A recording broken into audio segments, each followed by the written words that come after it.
Besok malam, Timnas U23 bakal bersua Uzbekistan di semifinal Piala Asia U23. Kita akan membahasnya bersama mantan pemain tim nasional, Christian Gonzalez, dan pengamat sepak bola, Gita Suwondo. Selamat malam, Bung Christian, juga Mas Gita. Selamat malam, Rizka. Assalamualaikum. Waalaikumsalam. Saya ke Bung Christian dulu. Melihat tampilnya Garuda Muda, ini junior-juniornya Mas Christian, ini bagaimana? Banggakah melihat timnas saat ini? Ya, seorang pemain, saya memang bangga sekali ya. Apalagi mereka main lawan Jordania, mereka luar biasa. Apalagi kemarin lawan Korea, saya lihat mereka tenang dan disiplin waktu main lawan Korea. Kalau Mas Christian lihat peluang lawan Uzbekistan nanti seperti apa sih?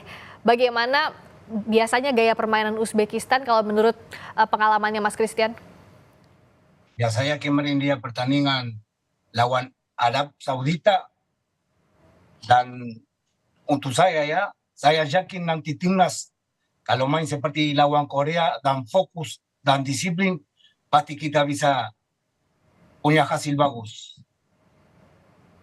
Nah, kalau lihat timnas ini saya ingat Mas Gonzalez beberapa tahun yang lalu ya, betapa euforia saya juga semangat kalau untuk mendukung timnas. Nah, menurut Mas Gonzalez apa sih yang jadi perbaikan di timnas sekarang sehingga bisa berprestasi sampai saat ini tuh apa sih yang semakin baiknya itu apa? Untuk saya sendiri, waktu kemarin mulai lihat timnas U23 Piala Asia, disiplin mereka itu untuk pemain disiplin itu luar biasa kemarin mereka. Itu saya suka. Dan juga kemampuan mereka tidak terlalu panik, main tenang. Iya betul, bermainnya lebih tenang dan disiplin juga. Kalau Mas kita kan sebenarnya kalau dari track recordnya belum pernah menang melawan Uzbekistan. Tapi kalau kita lihat performa 4 laga sebelumnya, kita yang debut di Piala Asia U23 bisa menggedor sampai ke semifinal, harusnya tetap optimistis ya? Ya, kita udah ngalahin Korea yang jelas ya, bahwa dengan permainan yang luar biasa, bahkan bisa dibilang dalam 4 pertandingan yang sudah kita mainkan, secara permainan kita tidak kalah dengan lawan-lawan kita. Bahkan dalam kekalahan melawan Qatar sekalipun kita lebih banyak penguasaan bola, bahkan pada saat kita bermain dengan 10 pemain. Ya. Mungkin melawan Uzbekistan akan lebih berat, kenapa? Karena berhadapan dengan Qatar, berhadapan dengan Yordania, berhadapan dengan Korea Selatan, mereka masing-masing membawa 3 pemain yang sudah main di sektor senior. Sedangkan Uzbekistan ini adalah tim dengan 12 pemain yang sudah mengecap caps senior. Indonesia sendiri 14 kan, 9 diantaranya pemain inti yang sudah pernah bermain di senior. Jadi lebih kurang seimbang ya. Kemudian yang mungkin harus kita lebih garis bawahi adalah bagaimana kita menuntaskan peluang pada saat kita harus killing the game. Kemarin kan pada saat kita sudah unggul 1-0 melawan Korea Selatan, kita tidak bisa mencetak gol kedua lewat Marcelino Ferdinand. Ya. Kemudian dari serangan balik Korea Selatan mereka mendapatkan gol menjadikan kedudukan 1-1. Betul. Pada saat babak kedua di mana kita lebih banyak juga menekan, kita tidak bisa membuat keadaan menjadi 2-1, 3-1, 4-1, 5-1 dari 4 peluang kita. Dan dari serangan balik lewat 2 pemain mereka bisa menciptakan gol balasan. Ya. Dan saya lihat dari 12 gol yang sudah diciptakan oleh Uzbekistan, 7 diantaranya datang dari serangan balik. Itu yang harus kita waspadai. Oke. Lini belakang benar-benar tidak boleh teledor jadi. Jangan sampai kejadian di menit 84 terulang ya, karena itu momen paling greget jujur saya Mas Gita waktu itu. Kenapa terulang kemasukan seperti lawan Jordania lah, kita udah unggul 3-0, kita udah di atas angin, kemasukan teledor sedikit nggak apa-apa, tapi artinya kita harus killing the game. Cetak gol pertama, kita harus bikin gol kedua di saat kita punya kesempatan. Oke, Mas Gonzalez juga kan salah satu cerita sukses pemain naturalisasi. Gimana kalau Mas Gonzalez lihat daya juang para pemain keturunan yang juga jadi andalan, salah satu andalan di timnas U23? Ya, kita harus kasih apresiasi sama mereka ya, karena mereka datang juga untuk bikin nama negara Indonesia harum dan bisa lebih bagus. Dan saya lihat mereka penting mereka bisa main kompas lawan pemain kita lokal ya. Ya. Saya lihat sendiri lapangan tidak kelihatan wah ini pemain lokal atau ini naturalisasi. Saya lihat mereka kerja kompak itu paling penting. Dari mana naturalisasi atau apapun itu, yang penting Garuda di dadanya Mas Gonzalez itu terjaga sampai sekarang ya. Itu yang jadi kebanggaan dan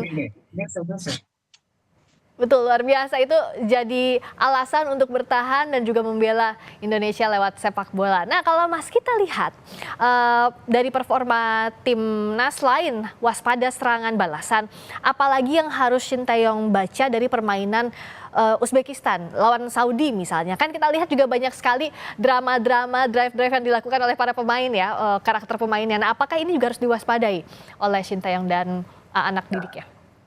Dan kalau kita lihat ya, mungkin dari 4 pertandingan yang sudah kita lakukan praktis melawan Australia, di mana kita tidak mendapatkan permainan yang agak tricky dari lawan ya. Mereka bermain polos gitu loh. Mereka bermain sportif. Mereka tidak ada gerakan-gerakan yang mencoba untuk tricky terhadap wasit. Bahkan pada saat melawan Korea Selatan pun ada gerakan-gerakan lawan yang juga akan agak membahayakan kalau kita tidak waspada. Ini yang benar-benar harus kita waspadai. Juga Sintayong harus memikirkan, pasti sudah dia pikirkan siapa yang akan menggantikan posisi Rafael Struijk yang tidak bisa bermain karena terkena akumulasi dua kartu kuning. Itu yang juga harus diperhatikan oleh Gonzalez. Intinya adalah kita harus memanfaatkan semua peluang yang kita dapat karena ini fasenya fase knockout. Dua-dua tim sudah punya juara. Kelebihan kita seperti yang dikatakan oleh Christian Gonzalez tadi, bagaimana kita sebenarnya percaya dirinya sangat tinggi. Lini belakang kita tenang dalam menghalau serangan. Kalaupun kita kemarin kemasukan gol kedua Korea Selatan lewat serangan dua pemain mereka, itu lebih karena kita benar-benar bernafsu untuk menciptakan gol ketiga sehingga kita teledor untuk menjaga belakang. Ini yang benar-benar harus kita perbaiki nanti. Dan kalau Mas Gonzalez lihat selama ini kerja timnya, teamworknya sudah baik ya, pemain naturalisasi ataupun tidak pengaruh begitu ya Mas Gonzalez? Untuk saya nggak pengaruh, saya lihat 11 pemain asli Indonesia. Ya, betul. Dan kalau Mas Gonzalez lihat bagaimana pro kontranya, jadi agar jangan kita tuh terfokus di warganet itu ya, debat soal naturalisasi atau tidak. Kan kita semua sepakat ya, semuanya timnas sudah jelas-jelas berkeringat untuk membela timnas Indonesia. Bagaimana meyakinkan ini Mas Gonzalez sebagai legenda sepak bola? Ya, untuk saya sendiri kalau memang mereka ada keturunan di Indonesia ya, keturunan di Indonesia, mereka juga ingin main untuk negara keluarga mereka. Iya, betul. Saya setuju, untuk saya tidak ada masalah. Betul. Dan yang paling penting bagaimana menyiapkan mental jelang semifinal. Mas Gonzalez, kalau biasanya sudah di level yang semakin tinggi, semifinal, final, itu kan tekanan mentalnya juga semakin tinggi ya. Kuncinya kalau dari Mas Gonzalez apa sih melewati stage-stage itu? Ya, kalau situasi pertandingan seperti nanti besok, saya mungkin untuk bisa gak terlalu pikir banyak, penting tata disiplin dan fokus dan tenang. Main seperti lawan Jordania, main seperti Korea, santai. Dan saya pasti tahu mereka juga paling penting mereka punya percaya diri. Itu penting juga untuk pemain. Ya, kalau Mas kita lihat bagaimana menimbulkan nothing to lose ini ya, karena kalau udah sejauh ini kan pasti pengennya targetnya menang gitu ya. Nah, tapi agar mentalnya tetap terjaga, emosinya jangan terpancing, itu kan sebenarnya yang harus diwaspadai dari Garuda Muda yang punya jiwa sangat muda ini. Ya, saya pikir sih dalam pertandingan terutama lawan Korea ya, kan kita selalu berpendapat bahwa jika lawan menyerang kita unggul terlebih dahulu atau menyamakan kedudukan, kita akan drop. Itu tidak terlihat. Jadi nanti tulusnya udah terlihat ya dari pertandingan melawan bahkan pertandingan melawan Qatar. Mungkin kita off game di pertandingan pertama, tapi kemudian kita melawan ke Australia babak kedua lah contohnya. Bagaimana kita mempertahankan keunggulan lewat permainan yang berbeda dari permainan di babak pertama. Jadi saya pikir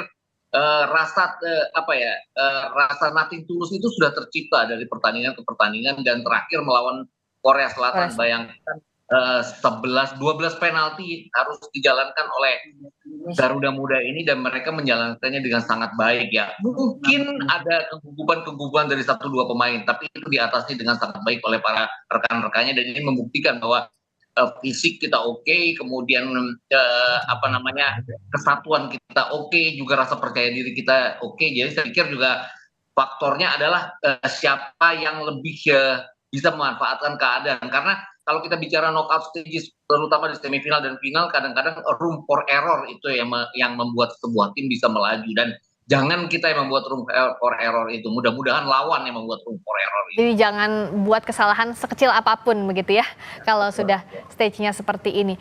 Kalau keabsenan Struijk di besok, itu kira-kira siapa yang bisa jadi penggantinya yang punya daya gedor yang sama, Mas Gita? Apakah Sananta misalnya?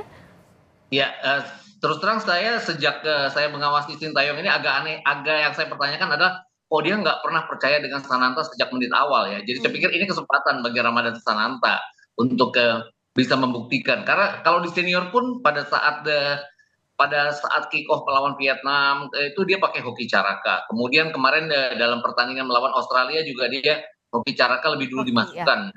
Memang Sananta tidak bisa bermain ya karena terkena akumulasi kartu merah. Tapi kemarin kan sudah dimainkan bukan Hoki Caraka pertandingan melawan Korea Selatan. Jadi saya pikir harusnya Ramadan Sananta besok yang di depan. Kalau banyak yang bilang bahwa Ramadan Sananta kerap membuang peluang, Rafael Struijk pun membuang peluang loh waktu melawan Yordania sebelum mendapatkan peluang penalti di kesempatan ketiganya. Jadi semakin menit bertambah untuk Sananta dipercaya oleh Sintayong, saya pikir juga dia akan memberikan hasil. Sananta juga kan yang menciptakan gol ketiga pada saat kita mengalahkan Vietnam di Hanoi. Jadi saya pikir juga ini kesempatan bagi Ramadan Sananta. Kalau kita sama-sama lihat performanya, semua pemain timnas U23 ini punya kualitas yang baik. Tapi kalau dari kacamatanya Mas Gonzalez, siapa pemain yang punya performa baik dari beberapa laga terakhir? Pemain kuncinya siapa kalau menurut Mas Gonzalez? Saya lihat semua tim ya, semua pemain, tapi untuk kalau saya pilih Marcelinho sama Witan. Marcelino dan Witan, kenapa itu, Mas Gonzalez? Ya karena saya lihat sudah pernah lihat Marcelinho ya, dia tetap konsisten dan saya senang sekali lihat Witan, dia lebih maju terus, seperti lebih punya percaya diri. Ya, dia percaya diri. Kalau dari Mas Gita, apakah Marcelino juga punya peran penting begitu nanti bekerja sama di semifinal besok, termasuk Witan juga yang kita tahu gol sebelumnya saat lawan Yordania juga 1-2-nya bagus sekali dengan Marcelino, gimana Mas Gita? Ya, saya pikir dua pemain itu kuncinya. Terus mungkin ditambah dengan Rizky Ridho ya. Ini kalau Rizky Ridho bisa dibilang adalah center back modern saat ini. Ingat bagaimana dia maju ke depan dan tidak mundur kembali untuk mendapatkan umpan Marcelo sehingga dia bisa memberikan assist pada Witan pertandingan melawan Yordania. Juga ketenangannya di lini belakang ini yang saya pikir juga salah satu kunci keberhasilan kita. Saya pikir tiga pemain ini, kalau kita boleh bicara pemain yang lain, peran dari Nathan juga seperti unsung hero ya. Tidak terlihat karena perannya dia di tengah kadang memang tidak terlihat, tapi dia benar-benar menggalang lini tengah sehingga membuat kita menguasai lini tengah di 4 pertandingan yang sudah kita mainkan. Iya, ibaratnya Nathan itu ada di mana-mana kalau kata netizen ya saat permainan. Dan dia kan tipe pemain seperti saat modern sekarang ini ya, dia bisa bermain di segala macam posisi. Siapa yang menyangka dia bisa menggantikan posisi Ivar Jenner pada saat Ivar Jenner kena kartu merah pertandingan melawan Qatar, kemudian dia bisa bermain juga di posisi bek kiri pada saat Pratama Arhan harus keluar karena cedera. Jadi dia lengkap lah pokoknya. Kayaknya kalau jelang pertandingan nggak lengkap kalau nggak tebak-tebakan skor ya. Semoga ini jadi doa juga ya dari kita. Kalau dari Mas Gita berapa? Aduh, saya sih suka salah nih kalau nebak skor. Sama, takutnya juga salah. Coba inginnya berapa sih yang kita cetak golnya? Saya nggak terlalu yakin bahwa ini akan 90 menit ya, mungkin 120 menit 2-1 buat kita. Oke, kalau dari Mas Gonzalez berapa kira-kira prediksi skornya? Untuk saya 1-0 Indonesia. Oh, Indonesia. Dan apa pesan untuk adik-adik Garuda Muda, Mas Gonzalez dari senior yang luar biasa ini? Pesan saya untuk teman-teman timnas U23, main santai, tenang, nggak usah pikir macam-macam berat, dan karena semua pencinta sepak bola Indonesia support kalian dari sini di Indonesia. Ya, doa, dukungan untuk Garuda Muda berlaga di semifinal besok lawan Uzbekistan. Semoga memberikan performa terbaiknya. Terima kasih Mas Christian Gonzalez, mantan pemain tim nasional. Terima kasih juga Mas Gita Suwondo, pengamat sepak bola. Sehat selalu, kita nobar besok.